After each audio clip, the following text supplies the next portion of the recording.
Вы смотрите новости Татарстана. В студии Алексей Калиничев. Здравствуйте. И вот о чем расскажем. 2020 отметили с чистой совестью. Ни одного негативного обращения за это время не поступило. Как прошлый год проводили рекоператоры и что их ждет в новом, расскажет Зарина Ахметова. Убили и оставили. Впервые так, когда отстреляли столько, даже животных все могли забрать. Кто ответит за браконьерство, узнал Дмитрий Аринин. Висят на деревьях и держатся на тонких стволах. Чуть немножко ветер, здесь же дети, все время на санках. Тропа такая, здесь народу всегда много бывает. Почему кабельные сети проходят на небольшой высоте и прямо над лыжной трассой, разбирался Салават Мухаммадулян. Утилизируй елку правильно. Уже который год в Казани мы открываем пункты приема. Сначала он был один, а сейчас у нас их 2. Где в Казани работают пункты приема главного новогоднего украшения, знает Ленар Гинатуллин. Новогодние чудеса продолжаются. Минтимир Шаймиев исполнил желание 17-летнего Антона Насреддинова из Казани. Открытку с его пожеланием государственный советник Татарстана снял с новогодней елки желаний перед началом декабрьского заседания Госсовета Республики. Антон мечтал о ноутбуке, но Минтимир Шаймиев решил подарить более удобный для него вариант – моноблок с персональным голосовым помощником. Напомним, елка желаний организована всероссийским благотворительным проектом «Мечтай со мной», стартовавшим в Татарстане в 2014 году как добровольческая инициатива. Вопиющий, как говорят специалисты, факт браконьерства выявили в Лаишевском районе. В местном охотхозяйстве «Радуга» группа мужчин без всяких на то разрешений застрелила 6 крупных животных. Под пули попали лоси, косули, кабан. Циничности этой истории добавляет то, что браконьеры даже не стали забирать всю свою добычу. Удалось ли выйти на след этих любителей пострелять? И что им грозит, узнал Дмитрий Аринин. Впервые так, когда отстреляли столько, даже животных все могли забрать. Так инспекторы охотнадзора в лесу Лаишевского района обнаружили трупы лося и косули. По следам удалось выйти к дому жителей деревни Зимняя Горка. В ходе обыска обнаружили еще туши 2 лосей, косули и кабана, а также стрелянные гильзы. Вопиющий факт, даже охоту, можно сказать, не назвать, а ради забавы отстреливали животных. Они не смогли забрать все, что отстреляли. Оставили также туши оставили в лесу. Самое главное, это отсутствие разрешения на добычу. Как выяснили, в полиции дом принадлежит жителю Бугульмы. Вместе с ним там находился его сын из Казани и еще 8 молодых людей из Саратовской области. У них были изъяты 3 охотничьих ружья, снегоход и сани. В ходе осмотра прилегающей территории дома казанец указал на места спрятанной туши лося и 5 мешков с кусками мяса животного происхождения, а также добровольно выдал ружье «Нива» и гладкоствольное длинноствольное оружие «Ланкастер». Разрешение на хранение и ношение оружия у мужчины имеется. В комитете по биоресурсам поясняют, охотиться на лоси, косуль и кабанов сейчас можно. Охотничий сезон длится до февраля. Но есть лимиты на добычу. К примеру, лоси можно убить всего около 600, причем у каждого охотника должна быть лицензия на добычу как минимум. Также по закону, если даже охотники добыли животных по всем правилам, их туши они должны забрать с собой, так как оставленные трупы вредят санитарному состоянию леса. По подсчетам, ущерб от этого случая составил более 300 тысяч рублей. Возбуждено уголовное дело по статье «Незаконная охота». По ней грозит до 2 лет лишения свободы. Дмитрий Аринин, Адель Миндубаев, ТНВ, Казань, Лаишевский район. Тем временем под Казанью вновь заметили стадо диких кабанов. В соцсети появилось видео. Очевидцы засняли их в дубовой роще, расположенной рядом с жилым массивом Новая Тура. В кадре минимум 7 кабанов. Они спокойно роются в снегу, не обращая внимания на стоящую рядом машину, и совершенно не пугаются, когда автомобиль подъезжает ближе. Они ищут еду, там еду. Какую еду? Там трава только. Ну, а что им еще надо-то? Договоры по нормативу, прежний тариф до июля, новые контейнеры и сортировочные станции. 2020 год. Регоператоры встречают без массовых жалоб, а жители республики с чистыми дворами. У компаний большие планы. В первую очередь они касаются улучшения качества услуг, раздельного сбора и расширения инфраструктуры.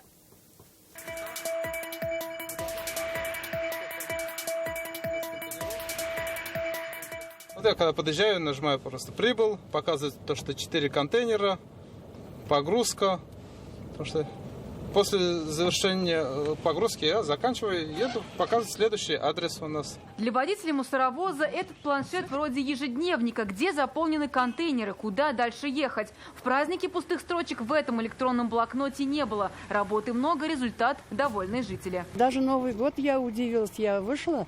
Когда увозили, ну не знаю, ночью что ли увозили, не было никакого мусора, все было чисто. Самый у нас пиковый вывоз был отходов 2-3 января. По нашей зоне, западной зоне обслуживания, ежедневно в среднем вывезли мы порядка 3000 тонн отходов. Вовремя и по графику отходы вывозили в восточной зоне. Диспетчеры были на телефоне все 24 часа. Ни одного негативного обращения за это время не поступило. Основной задачей в 2020-м остается своевременный вывоз отходов. Кроме того, рекоператоры планируют развивать инфраструктуру по обращению с ТКО. К примеру, в Казани может появиться мусоросортировочная станция, где полностью исключат человеческий фактор. Сейчас у 80% казанских дворов есть условия для раздельного сбора. В основном дуального, но со временем номенклатуру планируют расширить. Планы есть по обновлению контейнерного парка. Обязательно нужно строить контейнерные площадки, оснащать их современными контейнерами. Дальше развивать доступность услуги по обращению с отходами. Как и прежде, с населением и предпринимателями работать будут по нормативу. Это предусмотрено законом. С теми, кто суммой недоволен, по ЖКХ готовы решать вопросы индивидуально. Так, цифры в платежке удалось уменьшить Фаизу Софиулину, директору юрфирмы. Мы платим по нормативам, они являются довольно-таки высокими. Но в конечном итоге мы приходим к общему мнению, договариваемся.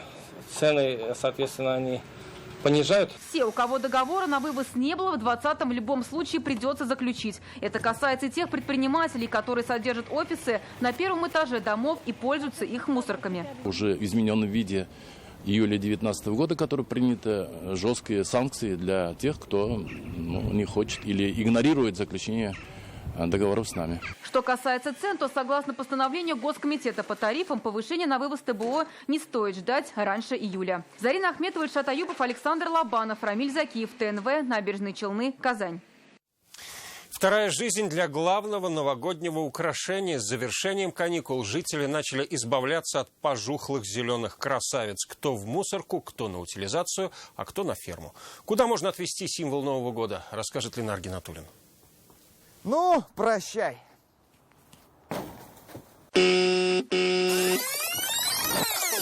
Новогодняя пора заканчивается, а это значит, что главная лесная красавица дома уже начинает осыпаться. Поэтому ее нужно утилизировать, но самое главное сделать это экологично и правильно.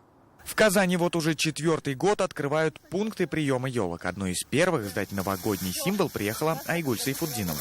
Переработка – это очень важный момент, особенно в наше время, потому что я сама тоже занимаюсь сортировкой мусора дома, и для меня это как обыденно. Важный момент. Прежде чем сдать елку, сосну или пихту, нужно очистить дерево от мишуры и украшений. Раз есть такая возможность, мы решили ей воспользоваться, что можно сортировать не только пластик, стекло и металл, как мы привыкли, а можно еще отправить и елку. В прошлом году подобные контейнеры собрали больше 4 тонн елок. В этом году рассчитывают собрать не меньше. Новогодний урожай отправят козочкам. Мы нашли фермерские хозяйства, в которых есть козы. Козы не обычные, а заанинской породы. И вот как оказалось, они очень любят есть хвойные деревья, да, сами иголочки и даже обгладывают кору. Пункты сбора будут работать до конца января круглосуточно. Сдать елки можно на Аделе Кутуя 160. Контейнер стоит возле офиса Поволжской экологической компании. И на проспекте Победы 141 на территории Зимнего бульвара. В Челнах также работает пункт приема по адресу Автосборочный проезд 29. Ленар Гинатуллин, Ренат Сафин, ТНВ, Казань. Кабельная лыжня в лесопарке Дубрава. Над лыжной трассой и пешеходными переходами висят кабельные сети. Провода держатся прямо на деревьях, как кабель. Оказался над головами любителей спорта и отдыхающих, разбирался Салават Мухаммадуллин.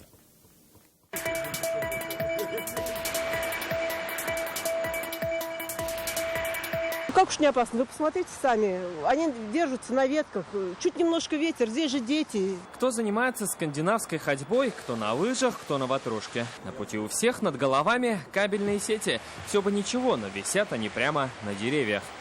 У нас же, как обычно, до первого случая какого-то неприятного, поэтому нет, даже не обращаем внимания. Он не упадет, да.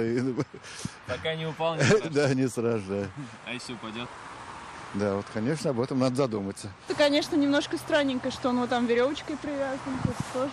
Кабели держатся на тонких стволах, и высота такая, что при желании до них можно дотянуться. Ну и, наверное, самый опасный участок здесь, при сильном ветре, кабель может просто соскользнуть и рухнуть прямо на голову. А потому сегодня сети без напряжения пришлось отключить, говорит директор лыжной базы. Как он признается, это его кабели, но отмечает, на деревьях провода оказались не по его прихоти. При строительстве входной группы «Дубрава» попросили разрешение на демонтаж кабеля нашего силового, который питает лыжную базу «Дубравная». Они опоры спилили, 3 опоры, принадлежащие нашей лыжной базе, спилили, повесили кабель на деревья. Работы здесь велись по заказу столичного исполкома. Сюда мы и обратились с вопросами. Главный, кто оставил сети в таком виде, здесь нам сообщили. Сейчас Комитет внешнего благоустройства проводит проверку возникшей ситуации. Размещение проводов на деревьях является нарушением городских правил благоустройства. Также здесь сообщили, что запросят у руководства базы документы на линию. Пока стороны разбираются, провода продолжают свисать. Эксперты говорят, это незаконно. Есть части, которые можно прикоснуться, которые могут оказаться под напряжением. Но вот это представляет опасность для окружающих, для лыжников, для отдыхающих. Ну, то есть так оно и есть. Пока же линии отключены и света на базе нет. Лыжникам же в эти выходные, скорее всего, придется кататься в светлое время суток или в темноте, но очень осторожно. Салават Ухмадуллин, Рамзиль Гарипов, ТНВ, Казань. 5 главных ошибок при заправке автомобиля на АЗС. Экспертное мнение читайте в интернет-газете «Реальное время». Холод, сырость и плесень на стенах. С такими неприятными соседями уже больше года вынуждена жить семья Хайрулиных. В их многоквартирном доме в Казани очень сыро и холодно, уверяют все жильцы. Обращения в управляющую компанию не помогают решить проблему. К делу подключились представители ОНФ. Вот так сверху начиналось, потолок весь был черный. Салима Хайруллина говорит, в такой плесени была вся стена. Еще недавно поверхность выглядела вот так. Всему виной, по мнению хозяйки, низкая температура в доме. Из-за этого дома сыро, а зимой и вовсе приходится ходить в валенках. В 2018 году она у нас пошла уже страшная такая плесень пошла, потому что потом только я узнала, и сказали, что терморегуляторы, когда поставили, батареи прохладные стали. В семье 2 маленьких детей. Родители беспокоятся за их здоровье. Как говорят жильцы, жалобы в управляющую компанию долгое время не давали результатов. Они у нас только ищут причину. Вы сами виноваты. У вас окна не те, плохие окна поставили. Но если вам тепла надо, там, меняйте батареи, начали говорить уж. Ну, вот такие вещи. Потом сказали, в туалете поставить принудительной вентиляции. Мы ее уже сделали. Избавиться от проблемы не смогли ни после ремонта, ни после замены окон. Только после обращения в прокуратуру Казани приехала жилищная инспекция. Решили дело в межпанельных швах. Но их ремонт тоже не помог. Тарелки у вас, конечно, холодненькие. Вы что? Это, на мой взгляд, холодненькие. Да, но ведь другим не докажешь этого. Что в таких условиях жить нельзя, согласился член регионального ОНФ Равиль Хуснуллин. Семья обратилась к ним за помощью. К марту представители Народного фронта обещают полную проверку дома жилищной инспекции. Как максимум может быть это утепление фасада дома, а как минимум это устранение тех недостатков, которые будут выявлены в ходе проведения мониторинга. Просто надо, чтобы управляющая компания нормально относилась к своей работе. Первый этап ремонт вентиляции жилищная инспекция предписала провести уже до 20 января. На календаре 10-е. С вопросом, когда же стартуют работы, мы обратились в управляющую компанию. Мы бы сделали его и сегодня, но температура воздуха, значит, не позволяет это провести, так как теплоизолационное обследование производят при температуре минус 5 и ниже. Дело на контроль взял Народный фронт. Сейчас здесь обращение граждан по проблемам ЖКХ уже в топе популярных. Юлия Муратова, Адель Мендубаев, ТНВ, Казань. Это сообщение мы получили по WhatsApp. Напомним, его номер 8 987 420 0101. Сообщения принимаем круглосуточно. Ваши новости, фото и видео могут стать репортажами в наших выпусках. Госсовет Татарстана выразил соболезнования в связи с крушением пассажирского самолета в Тегеране. Сегодня депутаты посетили Генконсульство Ирана в Казани, оставили запись в книге соболезнований. Генконсул Ирана поблагодарил татарстанских парламентариев за поддержку, отметив, что Иран и Татарстан демонстрируют не только партнерские, но и крепкие дружеские отношения. Напомним, 8 января в Тегеране разбился украинский самолет. Погибли все 167 пассажиров и 9 членов экипажа. К другим темам. Село 22 века начинается сегодня, точнее в феврале. Казань станет ареной для первого международного конгресса сельской молодежи. Участники 250 российских и иностранных фермеров: Армения, Германия, Египет, Испания, Мексика. Работники АПК из 25 стран поделятся секретами успешного развития своего дела. А еще посетят мясокомбинаты, национальные подворья и фестиваль креативных санок. Напомним, проект реализуется аграрным молодежным объединением «На грант» Владимира Путина. Каким образом развивать территорию, независимо, есть государственная поддержка или нет.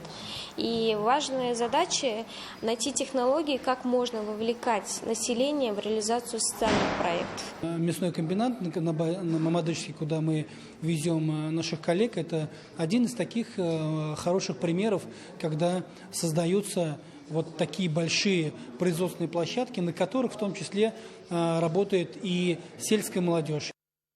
В эпоху ТССР через картины. К юбилейной дате сегодня в Казани открылась выставка художников Татарстана. Историю ТССР они рассказывают на своих полотнах. Их взгляд на эпоху увидела и Вероника Гайнутдинова.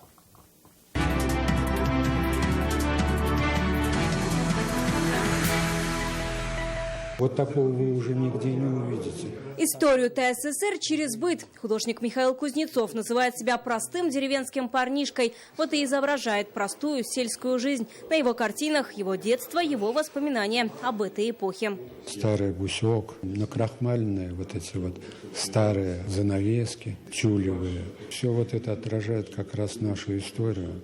Историю Татарстана. Композиторы Сара Садыкова, Шамиль Шарифуллин, скульптор Баки Урманча. Художник Фарид Валиуллин историю передает через выдающихся людей. Они для него настоящие символы ТССР. Когда ты начинаешь слышать эти имена и понимать, что вот эта история рядом с тобой, она далеко не ушла, и ты понимаешь, что вот эта искренность того, о чем они говорят, я должен это передать. Герои этих картин сами писали историю ТССР. На этом полотне, например, изображен художник Харис Якупов. В своих работах он показывал золото советской Татарии. Ее народ, ее рабочий класс. Он сам прошел войну. Героические подвиги земляков изобразил и на своих картинах.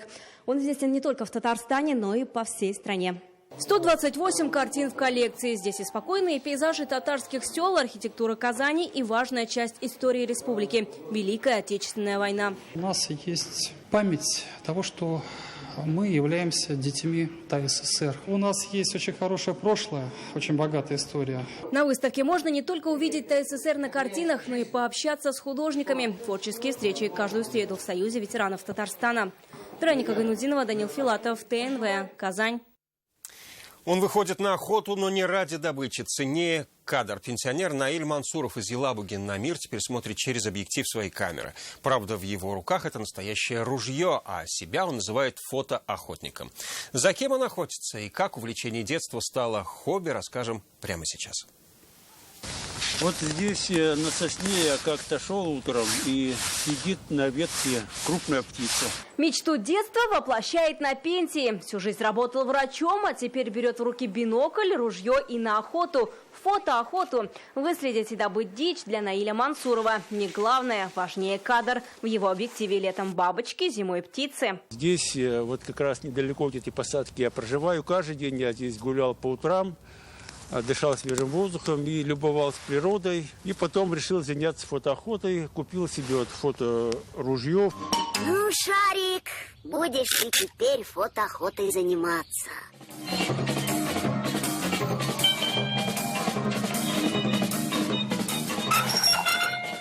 Первый фотоаппарат «Смена», потом «Зенит», следом «Мыльница». Теперь у Наиля Мансурова для фотоохоты профессиональное фоторужье. Объективы увеличивают объект аж в 25 раз, так что за пернатыми можно охотиться издалека.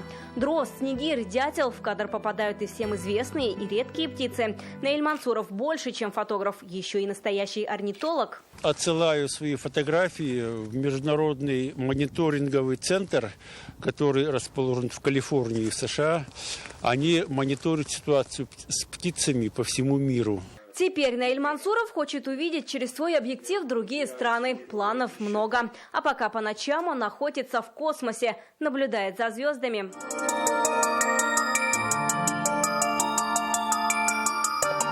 Вероника Гайнутдинова, Ильшат Аюпов, Рамиль Закиев, ТНВ, Елабуга. Возможно, в коллекции Наиля Мансурова сегодня появится новый кадр. Самое время приготовить бинокли и фотокамеры. Сегодня татарстанцы станут свидетелями первого в этом году лунного затмения. Помешать увидеть это явление могут лишь осадки. Сегодня ночью синоптики прогнозируют небольшой снег. Но времени разглядеть затмение хватит. Оно начнется в 8 часов вечера и завершится в 1 часу ночи. Боролись до конца. Экипаж КамАЗ-мастера сходит с гонки. Двигатель на грузовом автомобиле под управлением Эдуарда Николаева окончательно вышел из строя. Теперь вся надежда на остальные 3 команды «Синей Армады». Как прошел самый сложный этап на знаменитом ралли, расскажет Алмаз Гафиятов. Дакар не жалеет никого, даже 5-кратного победителя ралли.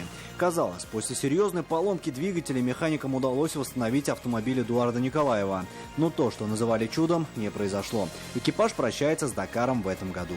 Но это марафон, это Дакар, поэтому каждый участник должен пройти через это, я считаю.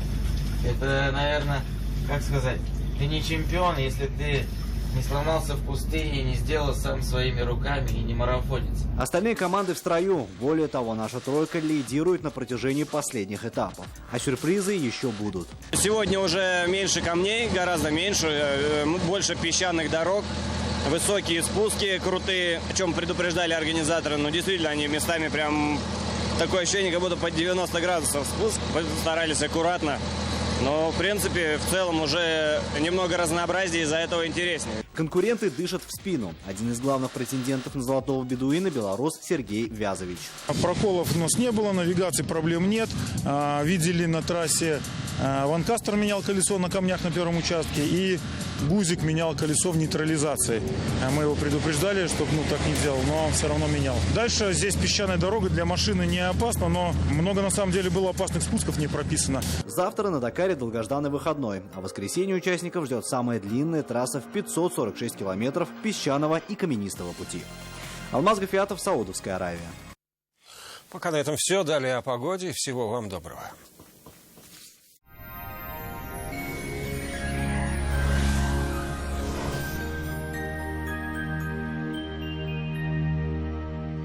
Здравствуйте! Вы смотрите прогноз погоды, и в начале выпуска интересная информация.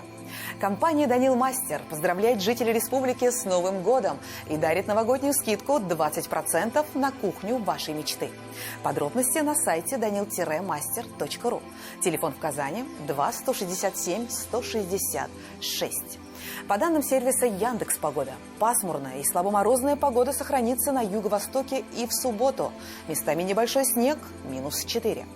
На северо-востоке, в Нижнекамске, Набережных Челнах, Елабуге синоптики обещают 3 градуса мороза и со снегом. На севере Татарстана, Менделеевске, Агрызе, Менделинске будет облачно, временами выпадет небольшой снег. На северо-западе, в Варске, в Кукмаре-Балтаси дневная температура -4, небольшой снег. Для юго-запада 11 января также будет пасмурным и слабоморозным. В центральных районах прояснений ждать не приходится. Хоть температура всего 3 градуса мороза, но из-за высокой влажности ощущается как -13. В воскресенье на несколько градусов похолодает без существенных осадков. Федеральная сеть медицинских центров «Доктор Ост» лечение самых сложных заболеваний позвоночника и суставов без боли и хирургического вмешательства. За 10 лет в 10 городах России врачами клиники отменено более 10 тысяч операций. Самые грозные заболевания опорно-двигательного аппарата «Доктор Ост» лечит так, как не умеют нигде. Забыть о боли в спине и суставах помогают умные машины, способные заменить и лекарства, и протезы, и даже скальпель хирурга. Роботы могут справиться со сколиозами, грыжами и протрузиями, артрозами и невралгиями. Болевой синдром обычно уходит уже в течение первой процедуры. Начните лечение вовремя. Прямо сейчас запишитесь на прием в «Доктор Ост» за полцены. В Казани будет облачно, местами небольшой снег, ночью -2, днем около 3 мороза. К вечеру станет прохладнее.